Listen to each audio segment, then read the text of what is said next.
ఈ బులెటిన్ ను సమర్పిస్తున్నవారు rainbow kids zone, first floor, opposite గాంసోలా convent school, Shadnagar road, Parigi. Proprietor Abdul Naeem. మా సెల్ నంబర్ 8790145225. అంబేద్కర్ విగ్రహాన్ని ఆవిష్కరించడానికి వచ్చి కేటీఆర్ చిల్లర రాజకీయం చేయడం ఎంతవరకు సమంజసమని Parigi MLA doctor T Rammohan Reddy మండిపడ్డారు. ఆదివారం తన నివాసంలో విలేకరుల సమావేశం నిర్వహించారు.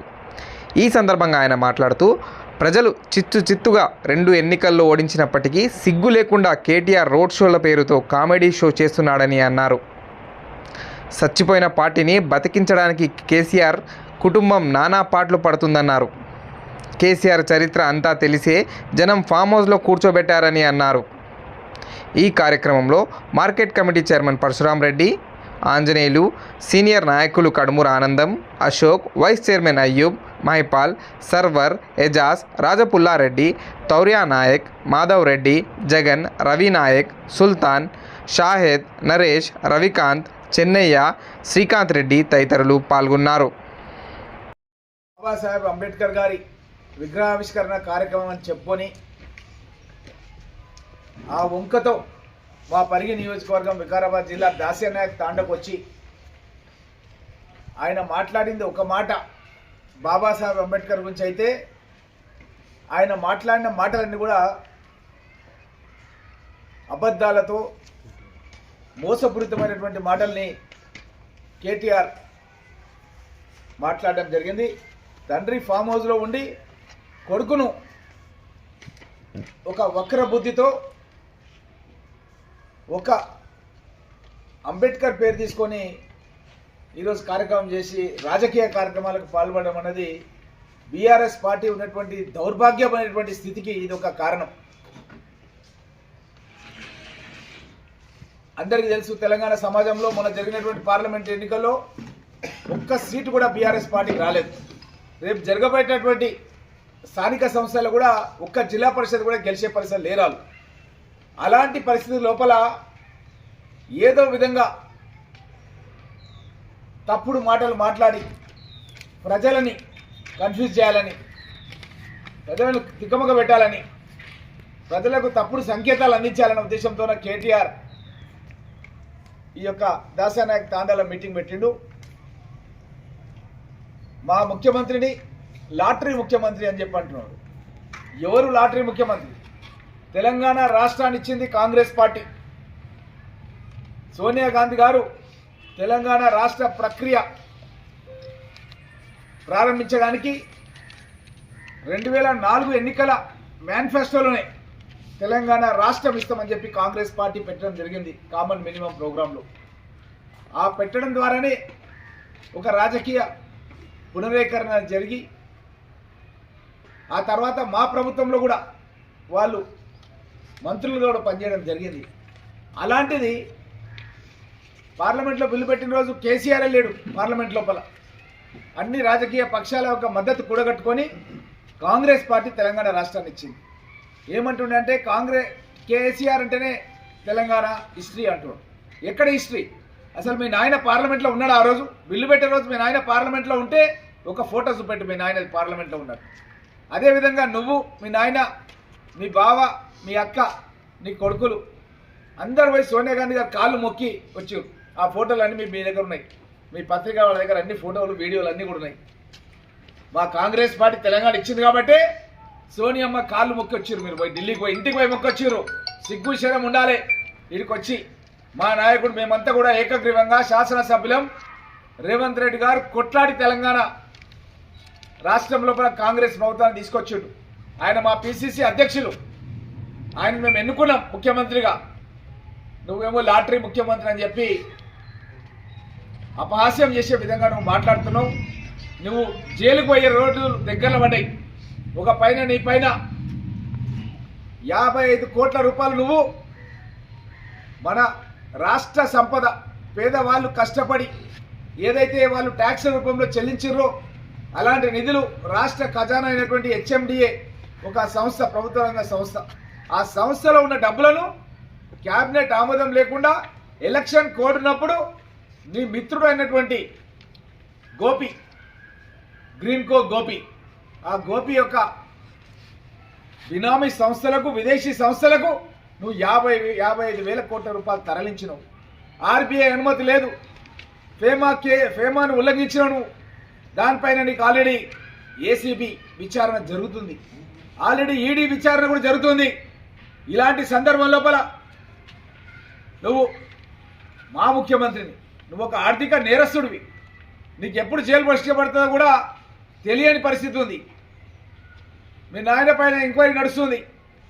కాళేశ్వరం లోపల కుంభకోణం తయారు చేసి అక్కడ పర్రెలు వారిన ప్రాజెక్టులు కట్టి 7,25,000 కోట్ల రూపాయల అప్పులు చేసి రాష్ట్రాన్ని దివాలా దిప్పించిండు.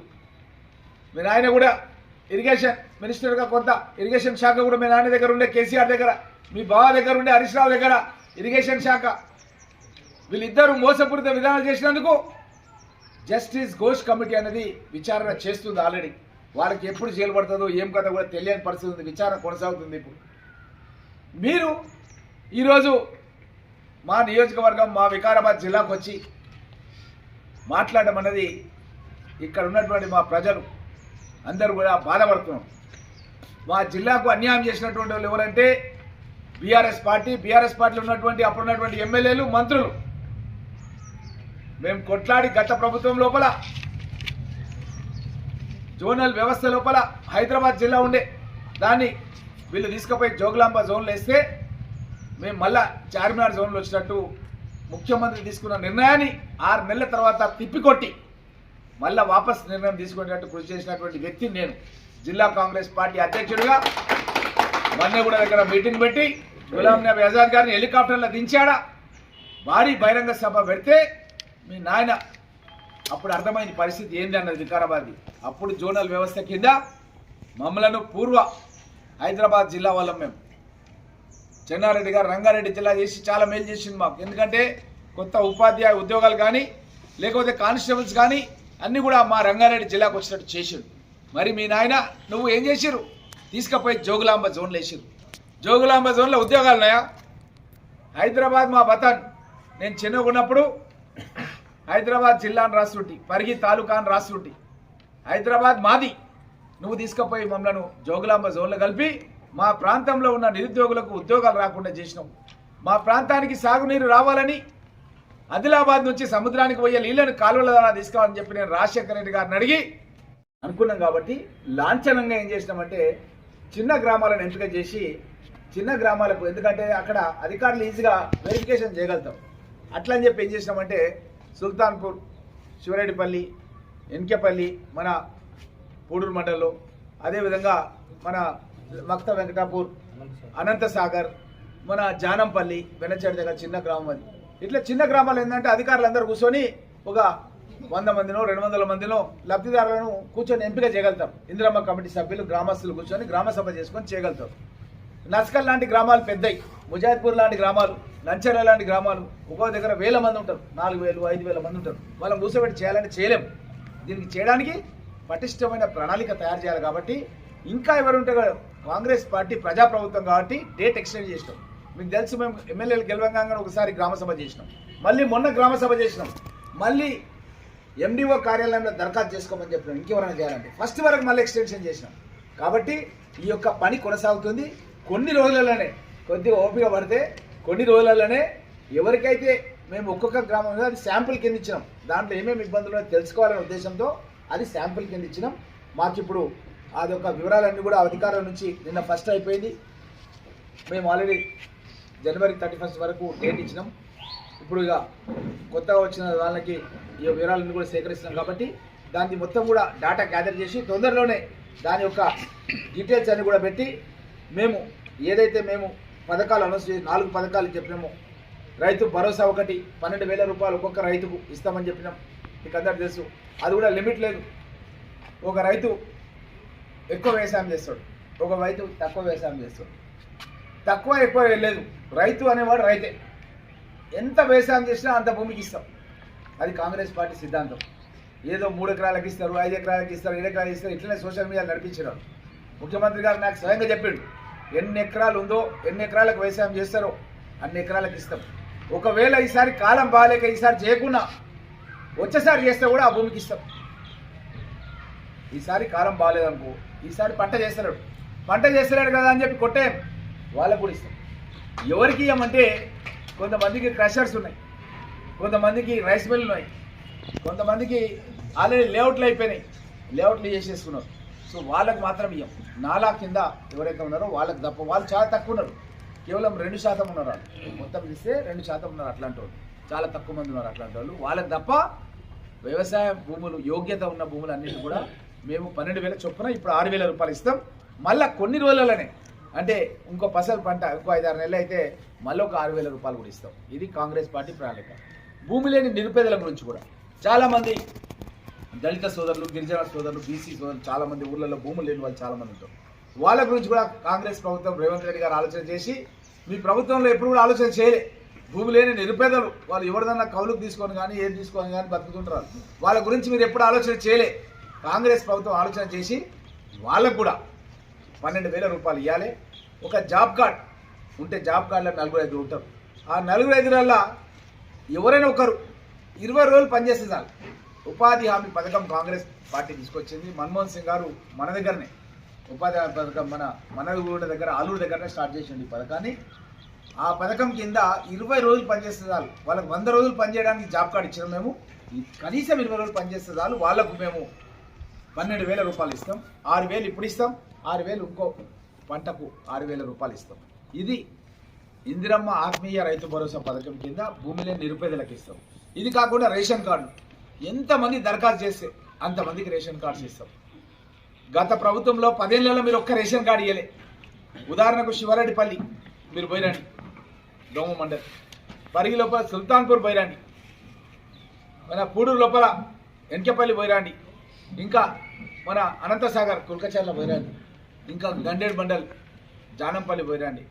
మొహమ్మదాబాద్లో చెన్నైపల్లి అనే ఒక ఊర్లో బీఆర్ఎస్ గవర్నమెంట్ లోపల ఈ మహేష్ రెడ్డి ఇల్లు కట్టిస్తా అని చెప్పి చెంచులకు సంబంధించిన ఇల్లు కూలగొట్టి మళ్ళీ కట్టియాలి. నేను మళ్ళీ పోయి వాళ్ళకి శాంక్షన్ ఆర్డర్స్ ఇచ్చి ఇప్పుడు వాళ్ళ ఇల్లు కట్టిస్తాను. ఆ ఇంట్లో గృహప్రవేశం కూడా పత్రికా మిత్రులు పిలుస్తారు. ఎక్కువ రోజులు కాదు, 5-6 నెలల్లో పిలుస్తా. కూలగొట్టడం వాళ్ళ పని, కట్టడం మా పని. కాంగ్రెస్ పార్టీ రోటీ కప్రా ఆర్ మకాన్, తినడానికి తిండి, ఉండడానికి ఇల్లు, కట్టుకోవడానికి బట్ట. ఇది మా ఇందిరమ్మ యొక్క సిద్ధాంతం. మేము దాన్ని తూచ తప్పకుండా అమలు చేస్తున్నాం. మేము ఎంపిక చేసిన గ్రామాలలో అనంతసాగర్లో చెంచులు ఉంటాం. అనంతసాగర్ గ్రామంలో ఎన్కెపల్లిలో చెంచుపల్లి అనే ఒక గ్రామం ఉంది. ఎన్కెపల్లి లోపల అక్కడ చెంచులు ఉంటారు. చిన్నాయపల్లి మమదాబాద్ దగ్గర అక్కడ చెంచులు ఉంటారు.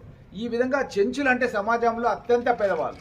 వాళ్ళు శారీరకంగా కానీ, ఆర్థికంగా కానీ, మానసికంగా కానీ, విద్యాపరంగా కానీ సమాజంలో మన నియోజకవర్గంలో అత్యంత పేద వర్గాల వాళ్ళు ఎవరంటే వాళ్ళు చెంచులు.